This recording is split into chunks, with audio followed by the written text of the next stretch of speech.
Hey guys, Tom Moran here from Tom's Big Spiders, about to do kind of a genus review and care guide for Lasiodora. I've been getting a lot of questions on these guys, and I honestly think they're rather hardy spiders and very easy to take care of, but it seems like a lot of people are getting them and want to make sure they're getting the proper care, which is great. Now, I currently have several specimens from Lasiodora. I thought I had 3 species, but as you will see in this video, it may be down to 2. My difficilis isn't quite looking like what I would expect, so I'm hoping some people that have Lasiodora difficilis or difficilis will chime in and let me know what they think. I'm thinking it looks more like an LP. But anyway, we're going to get some feedings in here, some good footage of them, and hopefully explain some of the tricks of the trade as far as this genus goes. So with that, enough said, let's get on to looking at some spiders and not me.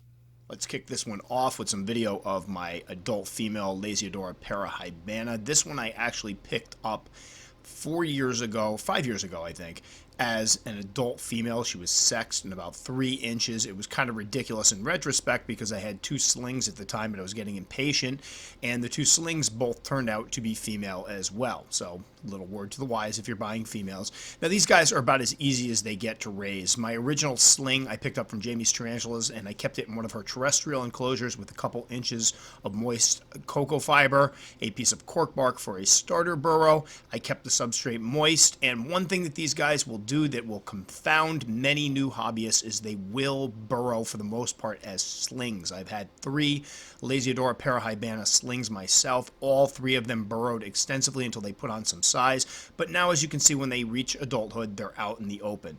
So if you're starting with a larger sling, the growth rate for these guys is actually pretty good. Not as fast as, say, Pamphibedius, Formictopus, or Theraphosa species, but they can put on a lot of size in a short amount of time, especially when they're smaller. So for larger slings, I would consider starting them in a 16-ounce deli cup, something that size. Once they hit juvenile size, you can move them up to something around a gallon or so. I kind of like the Sterilite bins for my juveniles, but if you want to get something prettier, something around a medium-sized critter keeper would work. Just make sure if you use something that's taller, you fill it up with enough substrate, because they will climb. You don't want them to fall and get injured. And there's one eating, and one thing they are known for, the Lasiodora species, is their incredible feeding response. This one's eating a large hisser here, kind of gross. I do feel bad for the hissers. I love the guys, and I actually keep 3 of them as pets. But they are very good eaters. As slings, I was feeding mine twice a week. I generally have been doing that for years, and that's my schedule all around for my slings. But with this species, I would throw in sometimes a little bit larger prey than I normally would, because they would take it down no problem. So keep in mind when I talk about feeding schedules that it depends on the size of the meal that you're giving the spider. If you're giving it something on the smaller side, then you're going to be feeding it. You can absolutely feed it more often. If you're giving it larger meals, you may find out you don't have to feed it as often. And coming up in a moment, we have one that I really love that I picked up. This guy here is my Lasiodora Idabune. I picked this up from Ken the Bug Guy as a unsexed juvenile. I was convinced at this time, I was kind of paranoid that if you bought something that was above 2 inches, it was probably a male.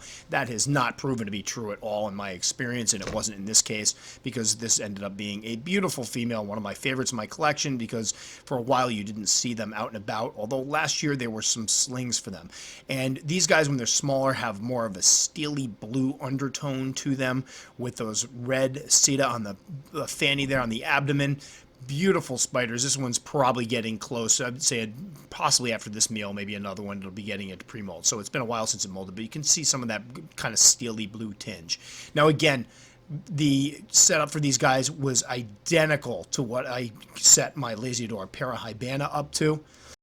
And I think this is one of the genera of tarantula that pretty much the care across the board is going to be the same. As slings, moist, give them some room to burrow, expect them to do some burrowing.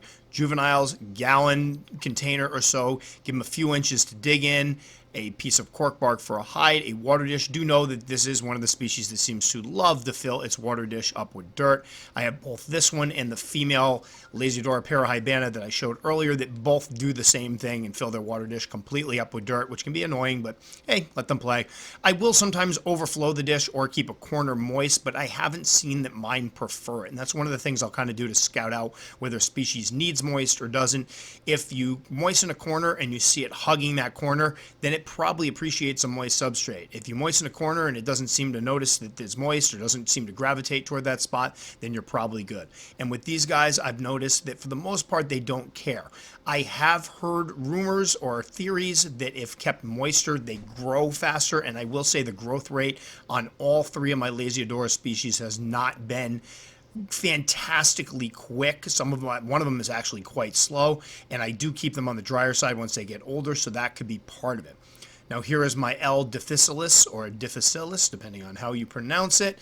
This one here, I'm starting to wonder if it might have been an LP, and for those of you that keep the difficilis, please chime in. I expected much more reddish seta on the fanny on this one when it molted, and unfortunately after the latest molt it is looking very LP-ish. It looks like a Lasiodora Parahybana to me. You'll see that there is not too much of that red seta on the butt, and as she refused it right there, you can see that's pretty much looking like an LP to me, so I'm wondering if I got sold the wrong thing. But there again, as she grabs this one, feeding responses, the LPs are fantastic. They're renowned for their great feeding responses, and they'll take down rather large meals without issue. Now, once these guys reach adulthood, something 5 to 10 gallons is certainly sufficient, with larger specimens probably leaning over 5 gallons to more the 10-gallon range. You can give them hides. Cork bark works great, but just know that at this size, they usually hang out in the open and don't spend a lot of time using the hides. At least mine have been very, very visible, and that's what kind of makes them a really good showcase spider, is the fact that they get big, they're beautiful looking specimens, and they will be out in the open more often than not. And you can see here a little bit of that brownish seta on the abdomen. Unfortunately, from this angle, you don't see it at all. I am thinking LP on this one. As for temperatures, these guys do well at room temperature. When I got my first Lasiodora Parahybana sling, I kept it in the high 60s. It was still eating and molting with no issues there. However, just like with any species of tarantula, the higher the temperatures, the faster the metabolism and growth rate. So people keeping theirs in the 80s will probably see much faster growth. I've heard some folks that keep theirs warmer have had half-inch slings turn into 4 to 5-inch adults in just over a year, which is pretty impressive. Mine were kept a little cooler, so I didn't get that. And here is my mature male. You'll see the pedipalps with the emboli on it in a minute. Now, these guys are supposedly easy to breed. However, before everybody jumps to breeding them, please keep in mind that the female sacs can have up to 2,000 slings in them, and that is a lot to take care of. It's one of the reasons why I think these guys are so common in the hobby and so easy to find, is because there are just so many babies. When I had originally purchased mine, I had thoughts of breeding. Now, having dealt with 300 slings and 400 slings before at one time, 2,000 is sounding a little bit intimidating. And are they good beginner species? Yes, I think they can be, especially if you start as a sling, because it's going to be a few years before you get the big, beautiful adult on your hands. And by that time, you're probably going to have a lot of other spiders to go along with it. So I do think they can be a good beginner species. Just know that they are large. If they're skittish, that can be a little bit intimidating to have a big adult throwing a threat posture at you. But I can honestly say, for the most part, mine have been very, very well behaved. No threat postures, occasional hair kicking, and that is something to watch out for. I happen to be rather super sensitive to the hairs on my LP, so that's definitely something to keep in mind. But as far as temperament, they're fairly low-key, great display spiders, and fairly calm, so there shouldn't be an issue in most cases. All right, so that should about do it for the Lasiodora species. Again, I firmly believe, as much as my entire bread and butter with Tom's Big Spiders is teaching people how to take care of these guys, I do believe that more often than not, we overcomplicate some of the care of these species.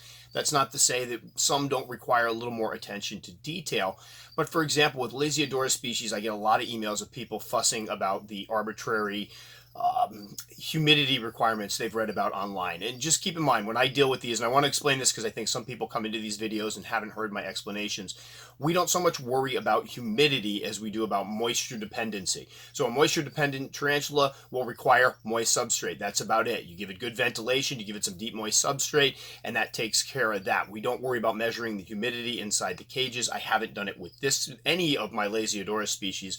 As a matter of fact, I'm pretty convinced that the slings would even do well if it dried out a bit. I do think it's prudent, however, to keep it moist when they are smaller, and I do that with my Lasiodora slings, but as they get larger, juvenile stage, and to adulthood, I don't worry about it as much. And pretty much with my guys, I add water in the wintertime. They have a full water dish at all time, and then I will moisten down a corner, but none of them have shown any preference for it. And I have seen species that I've kept let dry out a little bit, that I moisten down a corner and they seem to gravitate toward it. I haven't seen it with these guys. So that's something to keep in mind. Don't worry about going out to Petco or hopping on Amazon, buying one of those cheap hygrometers. They're not going to work for you. It's going to be pretty much pointless. If it's wintertime and it's getting very dry because the heat's running in your home, yes, it'd probably appreciate a little added moisture as so far as just a moist corner of the substrate, but that's about it. So that does it with these guys. Overall, I think they're very hardy. They make great beginner teas as far as people who are okay with the size of them. And I think, again, if you start with a smaller sling, that way you will grow with it as it grows. What'll happen is people will buy a sling of one of these guys, but they'll end up keeping a bunch of tarantulas in the time that it takes it to get to an adult, so they'll be ready for it by then. So that'll about do it for this one. If you want to check out more of my videos, if you're new to my channel, I will put them usually here and here. And if you'd like to subscribe, very much appreciated. You can go ahead and click that little circle right up there. Hope to see some of you guys in the comment section. I try to answer every single comment, and I've been good about it so far. So, and obviously people who have watched my channel, I always appreciate the feedback. So thanks so much for watching. Hope to catch some of you guys next time.